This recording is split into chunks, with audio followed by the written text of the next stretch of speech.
공부 6과입니다. 6과. 제자들에게 유언강론 감답포를 남기신 후 십자가에 처형되시다. 근데 이걸 하다 보니까 오늘 다 끝내려고 했더니 너무 길어서 한 3번은 좀 나눠야 될 것 같고, 되게 또 마지막 되게 중요한 말씀이라서 오늘은 간단하게 서론 부분만 하고 지난주간 했던 거 조금 복습하겠습니다.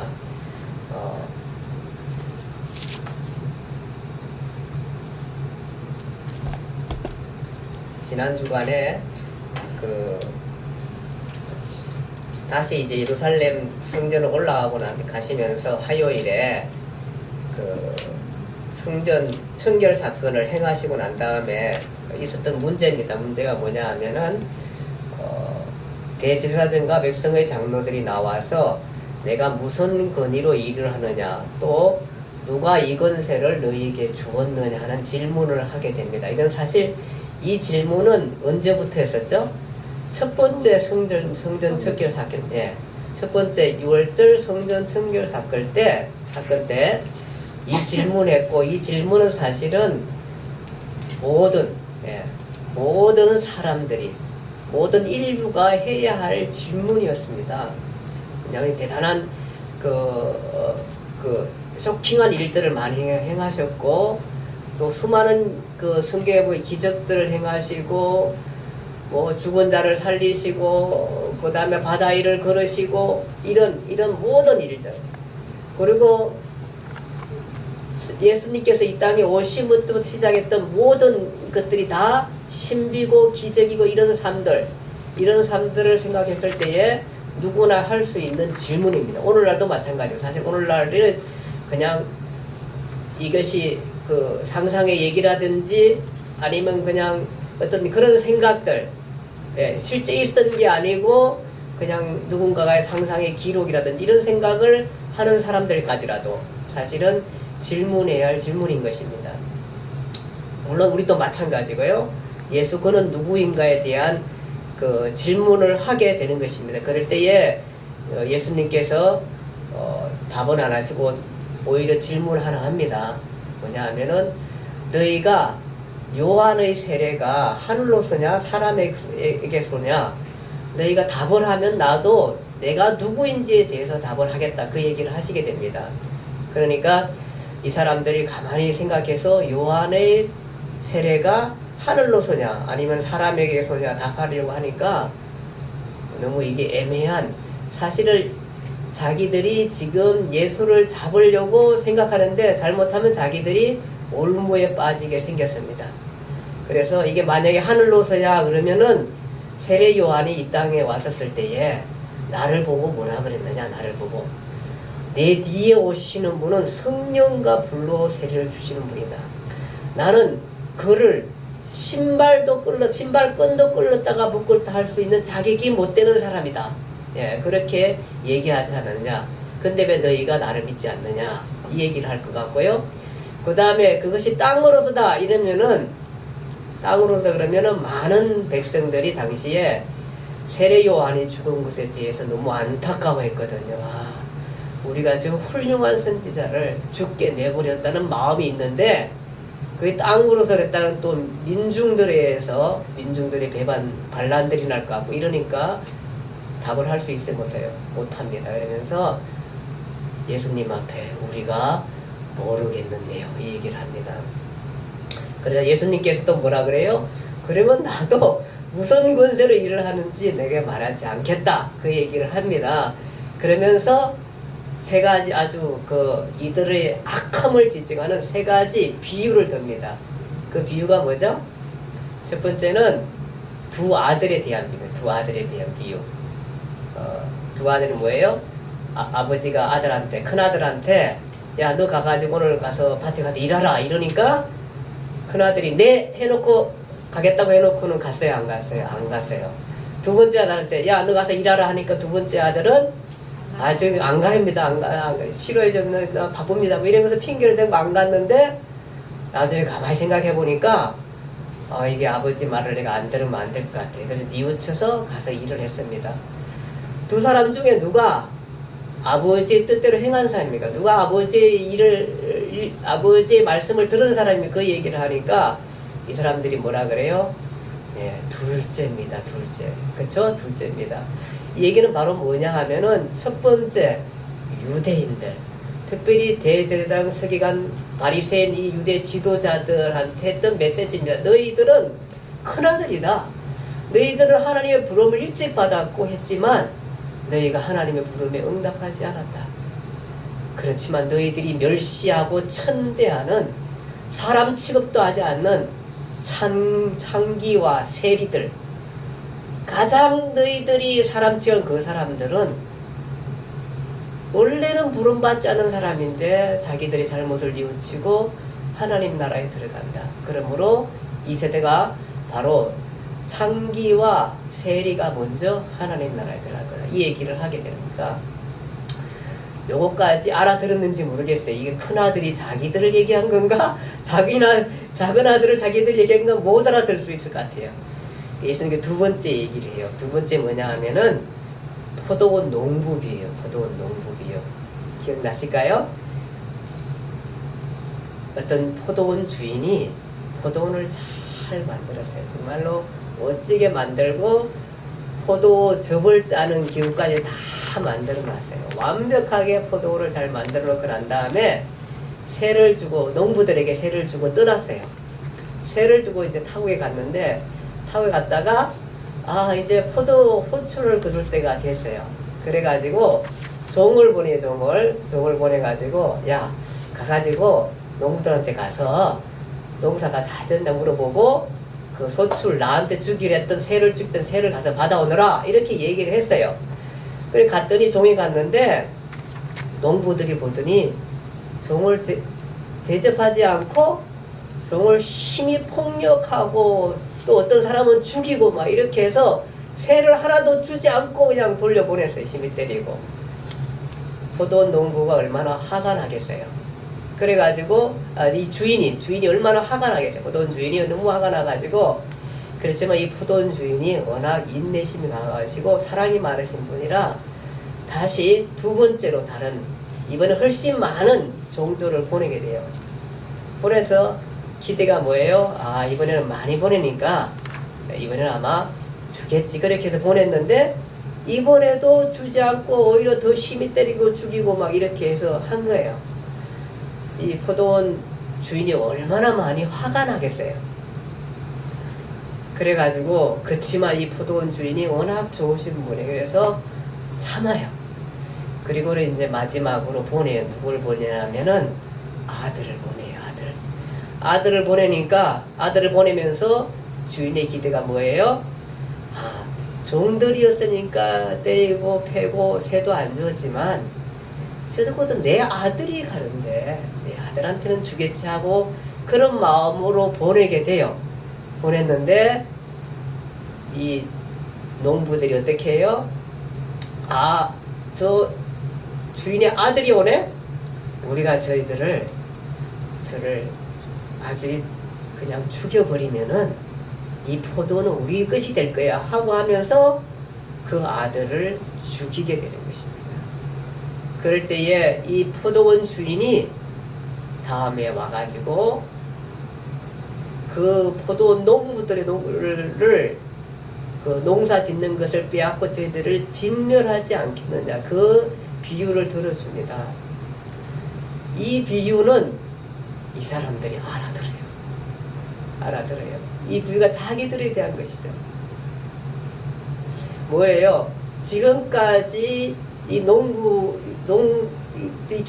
포도원 주인은 하나님이세요. 하나님이 첫 번째 종도를 보내요. 그 종도는 선지자들이에요. 선지자들을 보내면서 너희가 하나님 말씀으로 돌아와라. 하나님 말씀을 지키라. 백성들 앞에, 그 권력자들 앞에 보내면서 너희가 하나님 말씀대로 생활할 것에 대해서 선지자들 보내가지고 계속해서 너희가 이단 종파 또 잘못된 종교관 이런 것들을 다 버리고 하나님 앞에 돌아오라고 그렇게 선지자들을 위해서 보내면서, 그리고 너희가 가난하고 힘든 사람들을 압제하지 말고 빼앗지 말고 나누고 내가 권력 준 것을 가지고 많은 사람들을 유익하게 하라고 너희들 자리를 앉혀놨는데 너희들은 그럴 때마다 그 선지자들을 잡아서 죽였다. 내가 또 선지자를 또 죽였다. 그래서 내가 이제 아들을 보냈다. 아들. 내 사랑하는 아들을 보냈는데 너희는 내 아들마저도 죽였다. 내 아들마저도 죽이려고 지금 계획을 하고 있는, 그러니까 이들의 선조, 유대인들의 선조들이 계속해서 그 일들을 해온 것입니다. 거기에 대해서 비유를 했으니까 이게 얼마나 이들의 마음이 정말로 그렇죠. 예수를 죽이려고 했는데 자기들을 이렇게 날카롭게 지적하면은 이게 반성해야 되는데 이미 이렇게 죄에 물든 사람들이 쉽게 반성하지 않아요. 어떻게 해요? 어떻게 해요? 더 죽이려고 그래. 더 죽이려고 그러죠. 더. 그러니까 예수님께서 정말 저희들의 심정과 가슴을 후려 파는 아주 저들의 악함을 확실하게 지적하는 그 비유를 들으셨으니까 이들이 막 이 몸이 어떨까요? 당장이라도 잡아 죽이고 싶겠죠. 근데 이 사람이 많이 참아요. 이 사람들도. 왜 참아요? 이때까지 겪어봤거든요. 화내고 이래가지고 뭐 폐가에 사람들 쫓아내고 이래가지고는 안 되거든요. 뭐 해야 돼요? 지금 예수를 확실하게 잡을 문서화 작업을 해야 돼요. 그러니까 감정적으로 대처하면 아주 자들이 실패한다는 걸 알거든요. 그러니까 이 사람들이 그렇게 화가 나도 또 참고 끝까지 참아내요. 이 비유에 대해서. 그리고 세 번째로 혼인잔치에 대한 비유를 하죠. 혼인잔치. 많은 사람들이 이 혼인잔치를 베풀고 오라 그랬는데 오지 않았다. 그런 이제 비유들을 하기도 하면서 이런 비유를 하지만 이런 악함을 지적하는 비유를 듣고도 저들이 안간힘을 하고 버티고 있습니다. 정말 마음을 잘 추스립니다. 그러면서 예수를 잡을 질문을 합니다. 질문을 짜가지고 만들어 봤습니다. 자기들이 세례 요한이 하늘로서 보냐 사람에게 물으니까 이게 거의 올무가 될 것 같은 그런 그의 수준에 만한 얼마나 많은 고민을 해서 질문을 만들어 왔겠어요. 만들어 예수를 이제는 확실하게 잡자 이렇게 왔어요. 그것이 뭐냐 하면은 바로 올과 및 덫을 씌울 질문을 만들어 왔는데 그것이 가이사에게 세를 바치는 것이 가합니까 불가합니까 하는 질문입니다. 이거는 정말 기가 막힌 질문이에요. 이거는 예수님도 당할 수밖에 없는 질문이에요. 가이사에게 세를 바치는 게 가합니까? 가하다 그러면은 이 예수 그리스도는 민족의 배반자가 돼요. 또 가하지 않다 그러면은 로마 정부에 고발해가지고 반란죄가 되게 돼요. 이게 정말 어려운 문제예요. 예수님께서 뭐라 그러시죠? 너에게 동전이 있느냐 물어요. 그러니까 이 사람이 동전이 있습니다. 데나리온 하나가 있습니다. 데나리온이 로마의 화폐예요. 네. 거기에 그 가이사의 형상이 있습니다. 그것을 그러면 그 동전을 달라 그러면 또 이 동전이 화상이 누구 것이고 여기에 글이 누구의 것으로 되어 있느냐? 그렇게 하니까 이 사람이 질문한 사람이 그거 가이사의 것입니다. 이렇게. 그래, 네가 가이사의 것이라 생각하면 가이사에게 드려라. 그러나 이걸 가지고 하나님 거라 생각하면 하나님께 드려라. 예수 책임이 하나도 없어요. 이 기가 막힌 질문을 예수님께서 해결하세요. 그래서 두 번째 또 질문합니다. 질문. 어려운 질문 갖고 왔어요. 두 번째 질문이라면 계대 결혼의 질문이에요. 옛날에 유대 율법, 모세 율법에는 유대인들은 종족을 이어가는 게 무엇보다도 소중하고 중요한 율법이에요. 그 율법이 들어있어요. 그게 뭐냐 하면은 결혼을 자기 아들 칠형제가 있었는데 첫 번째 아들이 장가를 갔는데 아이를 못 낳고 그냥 죽어버렸어요. 부인만 남았어요. 그러면은 둘째가 들어가가지고 이 아들이 형이 못한 그 의무를 다 해야 돼요. 그래서 대를 이을 자식을 낳아도 둘째도 또 못 낳았어요. 셋째도 못 낳고 넷째도 못 다섯째도 못 낳고 일곱째까지 못 낳았어요. 그래서 다 죽었어요. 자, 이 사람들이 천국에 갔는데 그러면은 그 부인은 누구의 부인이 되겠느냐는 질문이에요. 계대 결혼에 대한 질문이에요. 어렵죠. 근데 예수님에게 이건 너무너무 쉬운 질문이에요. 일반 사람들 어렵지만은 너무너무 쉬운 질문. 왜냐하면 그분은 하늘에 계시니까. 뭐라 그러냐면 네가 하나님 율법도 알지 못해도 이 질문을 하는 거다. 그렇게 하면서 하나님의 나라에는 시집가고 장가가기 없다. 결혼이 없다. 그걸로 답을 딱 하세요. 그러니까 이 사람들이 사두개인 질문인데 이 사람들은 천국도 지옥도 천사들도 이걸 믿지 않는 사람들이거든요. 그러면서 너희가 아브라함, 이삭, 야곱의 하나님인 것을 알지 못했느냐? 아브라함의 하나님, 이삭의 하나님, 야곱의 하나님이라 그랬다. 아브라함의 하나님, 이삭의 하나님, 야곱. 아브라함과 이삭과 옛날의 아브라함이 아니고 지금 현재의 아브라함이라고, 지금 현재의 이삭이 아니고 지금 현재의 야곱의 하나님이다. 바로 아브라함과 이삭과 야곱은 지금처럼 천국에서 살아있는 분이다. 그렇게 얘기하는 거예요. 그러면서 이 바리새인들, 천국도 천사도 믿지 않는 이 사두개인, 죄송합니다. 사두개인들에게 바로 아브라함의 하나님, 이삭의 하나님, 야곱의 하나님 말을 듣지 않느냐? 현재 하나님, 살아계신 하나님, 산자의 하나님에 대해서 듣지 않았느냐? 그 얘기를 하면서 바로 우리 사람이 영원성에 대해서 얘기해 주게 되는 것입니다. 세 번째 질문은 뭐죠? 세 번째 질문은 뭐냐면 어떤 계명이 큰 계명입니까? 이것도 참 어려운 질문입니다. 예수님께서 잘못하면은 뭐 하나님을 섬기라 그러면 사람은 안 섬겨되나 뭐 이런 식으로 나오면은 어렵게 됩니다. 어떤 계명이 가장 큰 명이니까 예수님께서 하나님을 사랑하고 내 이웃을 내 몸과 같이 사랑하라 하면서 기가 막히죠. 율법 전 율법에 대해서 핵심적으로 얘기하게 되는 것입니다. 전체, 바로 율법 전체는 이 말씀이다. 율법의 계명은 이것을 위해서, 이것을 기초로 위해서 다 만들어졌던 계명이다. 그래서 가장 중요한 것이 뭐냐 하면은 하나님 사랑하고 이웃 사랑이 전체, 거기에서 우리가 율법의 무엇인가들을 조목조목 나누는 것들의 의미를 찾아야 된다. 그 얘기로 알려주시는 것입니다. 이렇게 해서 예수님께서 답을 확실하게 하시고 난 다음에 마지막에 결론적인 질문을 합니다. 그 질문이 뭐냐 하면은 너희는 다윗의 자손을 누구라고 얘기하느냐? 그 얘기입니다. 이 말은 이제 지금까지 있었던 그리스도가 누구인가? 당신은 무슨 것으로 이 일을 하느냐에 대한 답을 해주시는 것입니다. 그것이 시편 110편입니다. 한번 찾아보실까요? 다시 누구 한번 찾아봐 주세요. 시편 110편.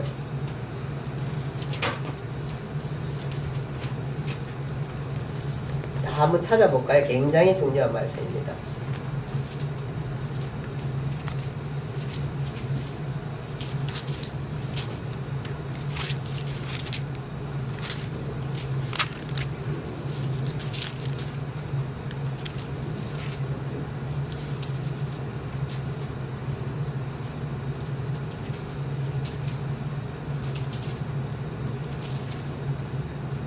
시편 1절입니다. 자, 같이 읽겠습니다. 여호와께서 내 주에게 말씀하시기를 내가 내 원수들로 내 발판이 되게 하기까지 너는 내 오른편에 앉아있으라 하셨도다. 무슨 얘기냐 하면은 이거 이제 다윗의 시입니다. 다윗은 사실은 예수님 오시기 전 1000년 전의 사람입니다. 그쵸? 1000년 전의 사람입니다. 근데 다윗이 뭐냐 하면은 오실 주에게 여호와께서 내 주 다윗의 주에게 말씀하시기를 내가 여호와가 내 원수 즉 다윗의 주의 원수들로 내 발판 다윗의 주의 발판이 되게 하기까지 너 다윗의 주는 내 오른편에 앉아있으라 하셨다는 거예요. 다윗의 주가 누구예요? 그리스도입니다. 그리스도. 그러니까 그리스도가 다윗이 뭐냐 그러면은 오실 그리스도를 향해서 뭐라 그래요? 주라고 했다. 주라. 그런데 어찌 다윗이 주가 그리스도가 너희의 자손이 되겠느냐? 다윗의 자손이 되겠느냐? 그 얘기를 하는 겁니다. 그러니까 바로 뭐냐 하면은 그리스도는 다윗의 자손이긴 하지만 그것은 육체적으로 다윗의 자손이지만 그리스도는 바로 어디에 있느냐 하면은 다윗 이전에 있었고 다윗이 주라고 얘기했으니까 어떻게 그리스도가 다윗의 자손이 되겠느냐는 말씀을 통해서 그리스도 자신이 누구냐 하면은 그의 태초의 상고 그의 위치가 어디냐 하면은 하늘나라라는 것입니다. 너무 확실하죠. 우리가 예수 그리스도가 성령으로 잉태된 것부터 그 다음에 그 잉태된 것에 대해서 요한복음에서 태초에 말씀이 계신 이 말씀이 우리에게 이 말씀이 나중에 육신대 우리 가운데 거하시는 그 말씀까지 그리스도가 바로 누구냐 하면 그리스도 위치가 어디냐 하면은 또 마지막에 예수님께서 계속해서 말씀 가운데 하나가 나는 떠난다. 그리스도는 떠난다. 그리스도는 사라진다. 어디로 사라진다? 온 데로 간다. 그리스도는 온 곳으로 간다. 위치가 어디예요? 하늘나라예요. 하늘나라. 그 얘기를 하게 되는 거예요. 이렇게 확실하까지 성경을 읽으면 읽을수록 이분은 그냥 사람이 아니에요. 사람이 아니에요. 이 모든 일들 사람들은 못 믿겠다는데 자기 생각을 하니까 못 믿지만은 사실은 성령으로 잉태돼서 마리아에서 나심부터 해가지고 그가 했던 모든 기적들, 이적들, 그 사람을 살리고 또 바다를 그리시고 그 눈먼 자를 고치시고 절름뱅이를 고치셨던 이 모든 많은 사건들 싸우기에 대한 그 질문이 바로 뭐냐 하면은 내가 혈통적으로 다윗의 후손이긴 하지만 사실 나의 위치는 어디냐 하면은 다윗이 나를 보고 죽으라고 그랬다. 내 위치는 바로 하나님의 나라, 상고의 태초고 하나님이라는 것에 대해서 답을 해주게 되는 것입니다. 대단하죠? 이 10편, 110편을 끌고 가 예수님께서도 말씀하십니다. 바로 그리스도는, 그러니까 성경을 알았으면은, 성경학자들은 이 사람 다른 사람들이 아니지 않습니까? 이 사람 모두가 성경학자들이 아니었습니까? 성경학자라면은 예수 그리스도가 메시아인 것을 알았어야 되고 그를 섬겼어야 됩니다.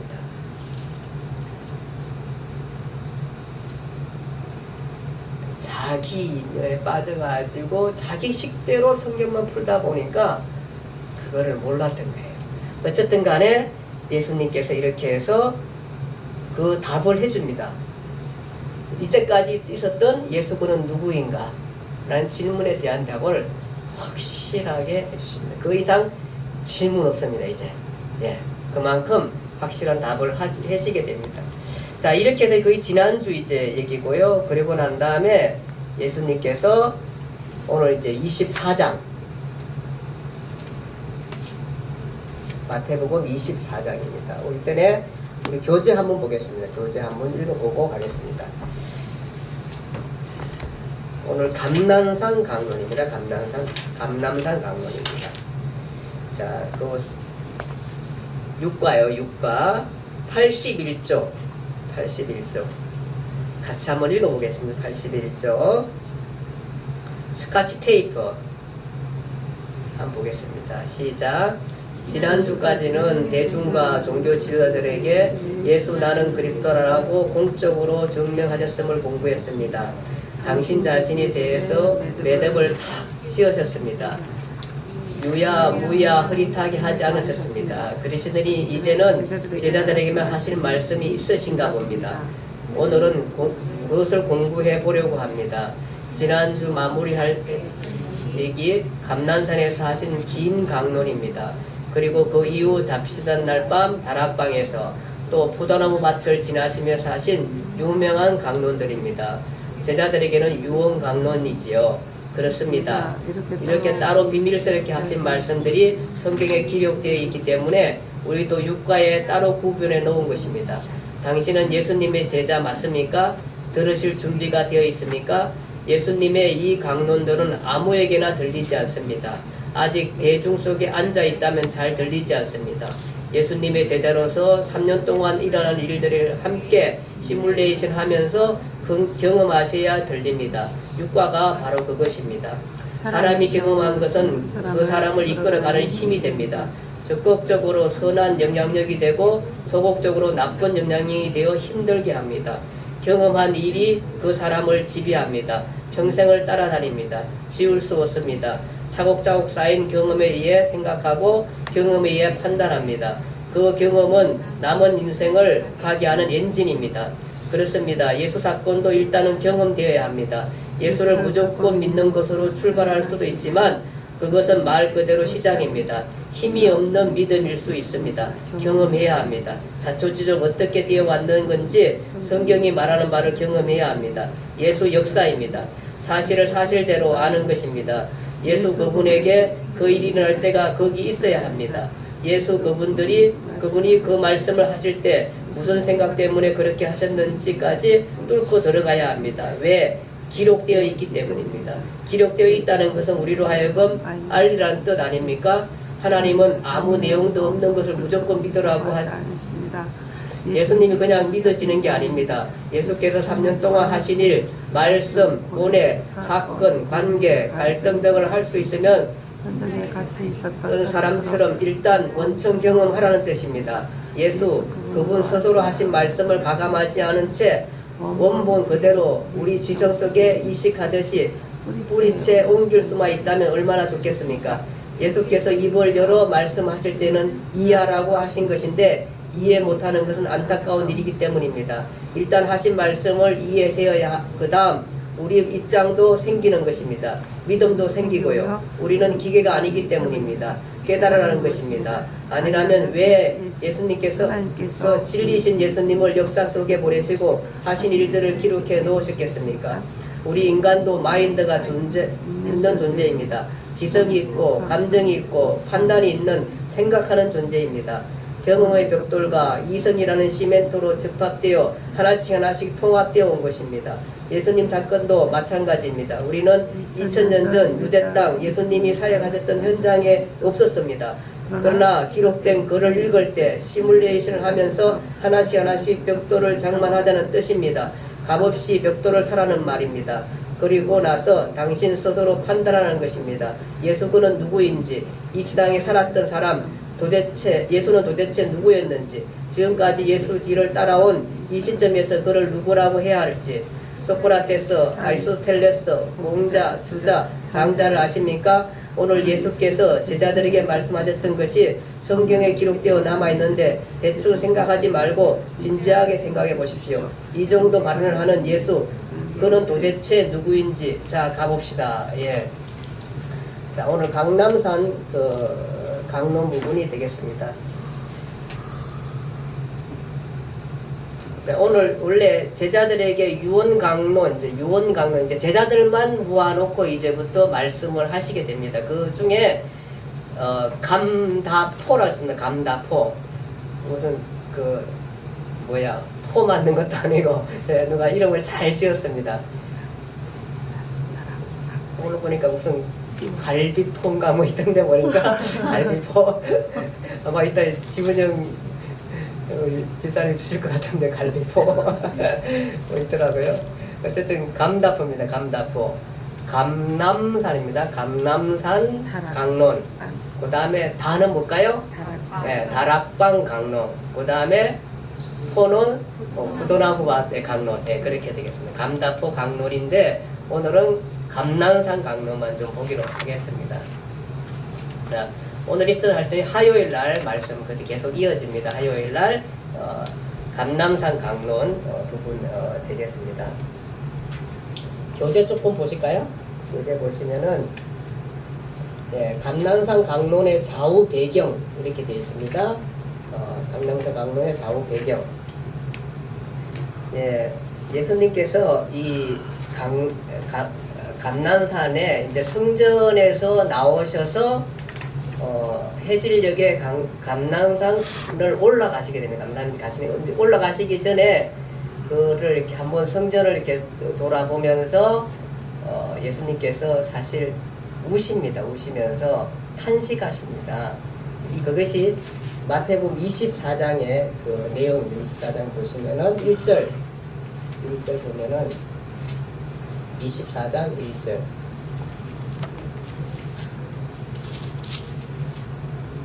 네, 우리 잠깐 볼까요? 24장 1절. 고전에 23장 30절 한번 읽어볼게요. 제가 예루살렘아 선지자들을 죽이고 내게 파송된 자들을 돌로 치는 자여, 암탉이 그 새끼를 날개 아래서 모음같이 내가 내 자녀를 모으려 하늘이 몇 번이더냐. 그러나 너희가 원하지 않을도다.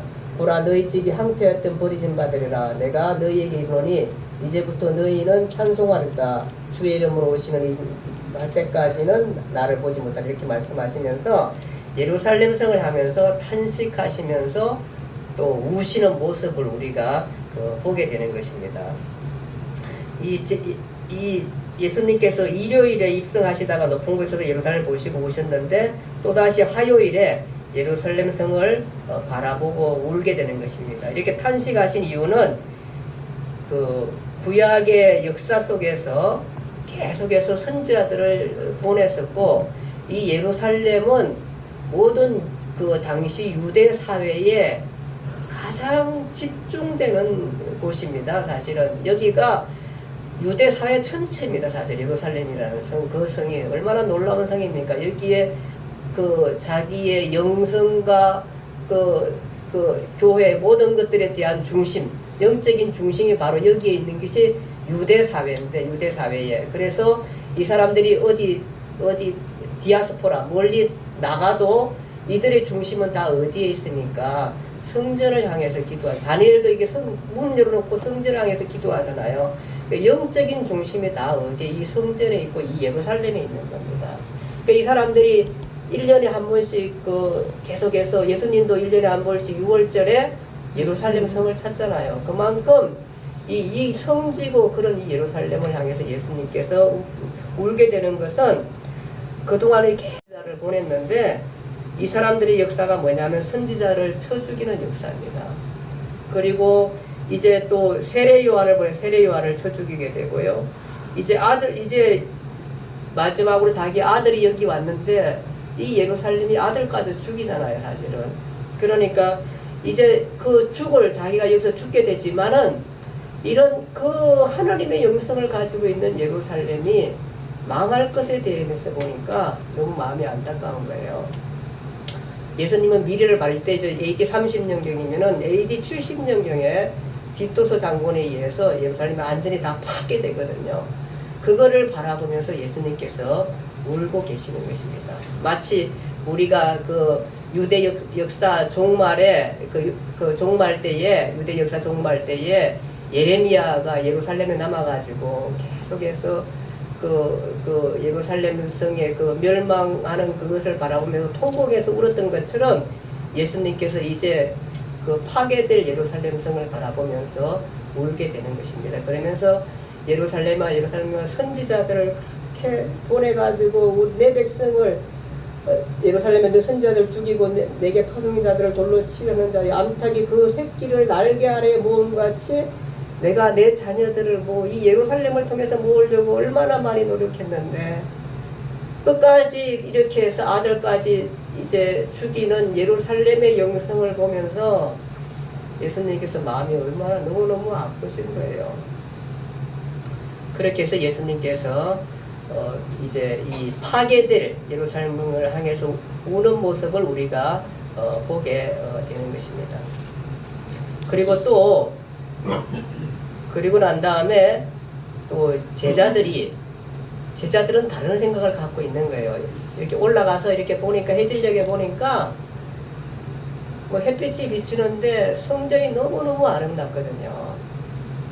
아마 우리 권사님 같으면 사진 한 幅 담아야 할, 해질녘에 햇빛이 비추는 그 성전의 모습이 너무너무 아름다우니까 제자들이 그걸 보고 감탄하는 겁니다. 예수님 저거 보세요. 얼마나 예루살렘 성전이 아름답습니까? 사실 이 성전이 누가 지은 성전이에요? 헤롯이 지은 성전이에요. 헤롯은 정통적인 유대 사람이 아니잖아요. 이두메 사람이잖아요.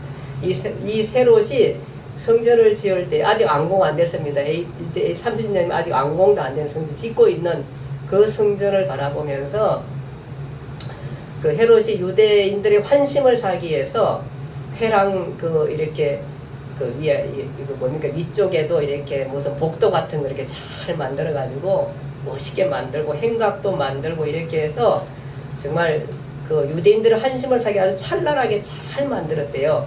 헤롯이 그리고 얼마나 잘 만들었는지 헤롯과 감정이 좋지 않은 랍비들도 아무리 아름다운 걸 봤다고 해도 이 성전을 보지 못했다면 아름다운 것을 봤다고 말할 수 없다. 네. 이만큼 성전이 아름답게 지으려고 노력을 많이 한 거예요. 아름다워 가면 그렇죠. 전대 가면은 권사님 파묵할래? 그러니까 그런 생각이 들어요. 어쨌든 간에 예, 이렇게 성전을 보면서 아름다운 것을 보면서 이만큼 잘 지었다. 그리고 그 뭐 돌 하나도 얼마나 크게 11m 하나 돌 하나가 11m 너비가 3.6m 이렇게 해서 돌로 해가지고 지었고요. 그 예루살렘 성의 6분의 1 크기로 성전이 지어졌다 그러니까 아주 웅장하고도 잘 지어진 성전인 것입니다. 근데 이 성전이 무너진다고 생각하니까 정말 너무 안타깝죠. 그러니까 제자들은 그걸 보고 너무너무 감탄할 때 예수님께서 뭐라 그러냐면은 이 성전을 보느냐 너희가 돌 하나도 돌 위에 남지 않겠다. 예, 그렇게 말하게 되는 것입니다. 그러니까 이제 제자들이 질문을 합니다.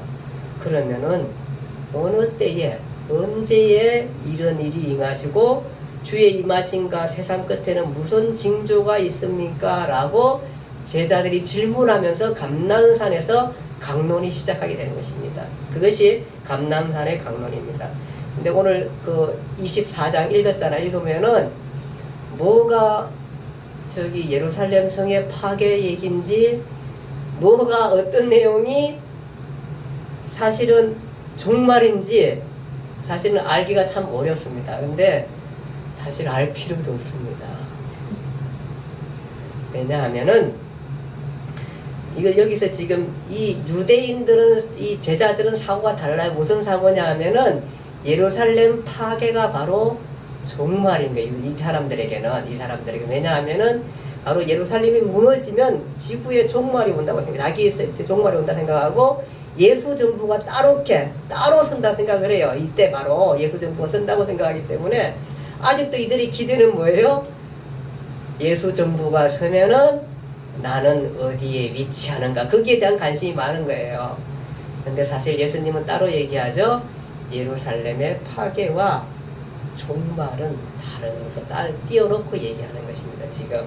근데 아마 이 사람들이 그렇게 들었는지 모르겠어요. 그러면서 거기 내용을 보면은 사실 예루살렘의 멸망의 빛깔과 세상 종말의 빛깔은 사실 같다고 보면 돼요. 이게 다른 게 아니에요. 다만 날짜적으로 그러니까 시일적으로는 다르지만은 그 내용은 비슷해요. 그 예루살렘 파괴될 때와 지금 이 빛깔의 내용이 다 비슷하다는 거예요. 그러니까 징조와 사실, 그 다음에 고통과 환난 이런 모든 것들이 비추어지는 것은 바로 세상 종말에 대한 얘기인 것입니다. 그래서 예루살렘 멸망은 하나의 모형이고 세상 종말은 모형의 실체인 것입니다. 그렇기 때문에 감난산 강론은 사실 돌 하나도 돌 위에 남지 않겠다 했던 그 얘기는 단지 예루살렘 성에 대한 얘기보다는 오히려 미래 인류의 종말에 대해서 예수님께서 말씀하신 내용이 24장의 내용인 것입니다. 그때에 그리스도 하면 많은 사람들이 미혹하게 되고요. 난리가 나고 또 민족적 전쟁이 나고 기근과 지전이라고 그것이 재난의 시작이고 거짓 선지자들이 많이 나타날 거고 멸망에 가증한 것이 서라. 그때 너희들은 가증한 것이 서면은 너희는 도망하라. 유대에 있는 자들은 산으로 도망하라. 지붕에 있는 자들은 물건을 가지러 집 안에 들어가지 마라. 밭에 있는 자들은 겉옷을 가지러 돌아가지 말라. 종말의 심판에 대한 내용들을 아주 긴박성에 대해서 얘기하게 되는 것입니다. 큰 환난이 있다. 창세로부터 지금까지 이런 환난이 없었다. 감하지 않으면 남을 자가 없다. 그러나 택하신 자들을 위해서 그 날들을 감한다. 이렇게 그 종말의 징조에 대해서 얘기하게 되는 것입니다. 그리고 인자가 재림하는데 마태복음 24장 29절 30절에 보면 35절 그 교재에 보면은 환난 후에 해가 어두워지고 달이 빛을 내지 아니하며 별들이 하늘에서 떨어지며 하늘의 권능이 흔들리라. 인자의 징조가 하늘에 보이고 땅의 모든 족속들이 통곡하며 인자가 구름을 타고 능력과 영광으로 오는 것을 보리라. 이 말씀 우리가 제가 조금 지난주 요약하면 빠뜨린 게 하나 있습니다. 아주 중요한 거 하나 빠뜨렸는데, 예수님이 이제 그 후에 내가 그리스도라고 한 그 이후에 예수님의 위치가 어디냐 하면은 하나님 보좌 우편입니다. 예수님은 죽음 이후에는 어디냐 위치가 되면 하나님 보좌 우편입니다. 계시록 가면은 하나님의 보좌 우편에 있는 어린 양으로 소개합니다. 그 하나님 보좌 우편은 바로 뭐냐 하면은 심판주입니다. 심판주. 이제는 예수님은 초라한 마구간에 탄생한 예수가 비하의 신분이 아니에요. 예수는 신분적으로 이 땅에 오셨을 때에 초라합니다. 사실 어디다 갔든 마구간에 나시죠. 마구간에 나시고 그 다음에 고난 당하시고 또 많은 기적과 이적을 하겠지만 사실은 이분이 어디에 있는가? 하늘에 계신 분입니다. 이게 낮아지고 마치 우리 인간이 벌레가 된 것처럼 지금 하늘의 위치에서 보면은 벌레가 된 것처럼 낮아져서 이 땅에 오셨습니다. 무엇을 위해서? 구속을 위해서, 그의 택자들의 구속을 위해서 이 땅에 오신 자입니다. 근데 이분의 위치가 지금은 거기가 아닙니다. 이제 성천하시면 부활도 죽으시고 부활을 성천하시면 그 위치가 어디냐면은 하나님 보좌 우편입니다. 그래서 심판주로 계신 것입니다. 오늘도 그 얘기를 합니다. 바로 그 인자의 징조가 하늘에서 보게 그 땅의 모든 족속이 통곡하며 인자가 구름을 타고 능력과 영광으로 오는 것을 보리라. 지금 우리가 지지난주부터 계속해서 내는 예수님의 강의는 뭐냐 하면은 주제가 뭐냐 하면은 나는 그리스도고 그리스도는 떠난다는 거예요. 떠난다. 떠남이 주제였습니다. 이것을 우리가 잊어버리면 안 돼요. 그가 떠난답니다. 나는 사라질 것이다. 계속해서 제자들에게 나는 내가 가면 너희는 나를 잠시 보지 못할 것이다. 계속 이 얘기를 합니다. 떠남이 주제입니다. 나는 사라지고 떠난다. 내가 가는 게 너희는 오지 못한다. 그러니까 왜 못 간다고 말합니까? 주님, 나는 갈 수 있는 게 이게 아닙니까? 계속해서 앞으로 지금 다락방 강도 그 얘기입니다. 그러니까 자기는 계속 떠난다는 얘기합니다. 그가 원래 위치가 어디였어요? 그의 위치는 하늘이기 때문에 계속해서 떠난다는 것이. 이제 메시아 즉 그리스도가 이 땅에 오셔가 그가 죽음으로 말미암아 대신해서 죽음으로 말미암아 그의 모든 일들은 끝났습니다. 그리고 부활하고 성천하셔서 하나님 우편에 가시면서 성령을 내려 보내주시면서 그의 이 그리스도를 주로 고백한 사람들을 모으는 사역에 그의 일들을 몰두하게 하시는 것입니다.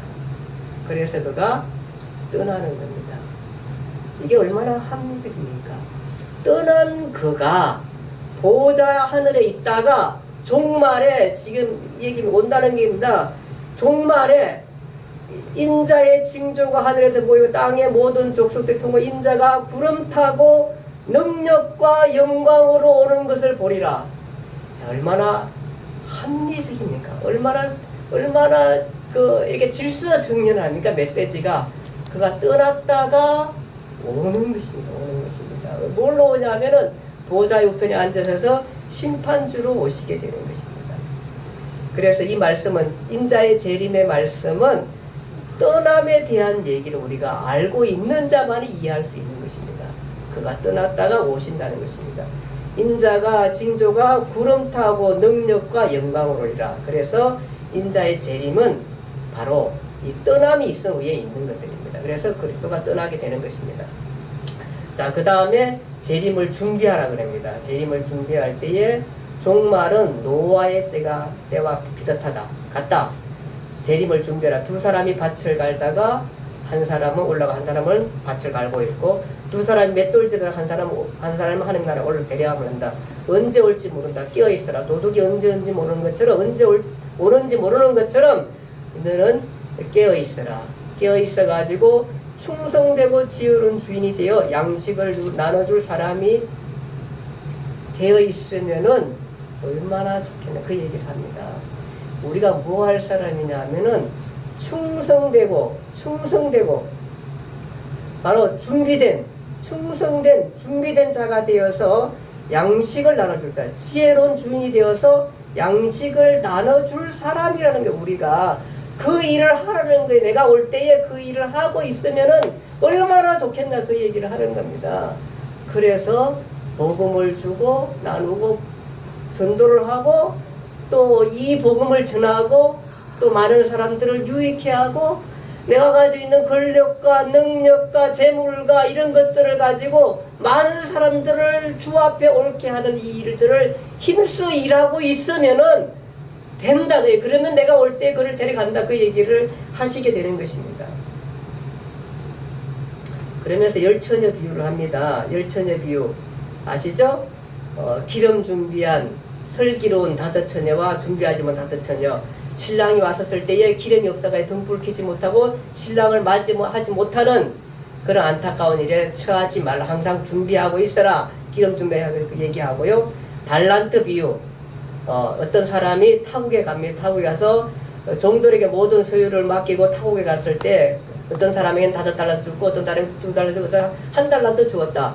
5달란트 준 사람에게는 5달란트 그가 받아가지고 열심히 섬겨서 5달란트 남고 2달란트 준 사람은 2달란트를 남겼고 1달란트 준 사람은 그것을 파묻어서 있다. 이러면서 그 남긴 열심히 사역한 사람들에게 그 하나님의 나라에 들어가는 그 은혜를 주시고 그렇지 못한 사람에게는 악하고 게으른 종이라 이렇게 하면서 지옥에 간다는 그런 그 비유들을 말씀하시게 되는 것입니다.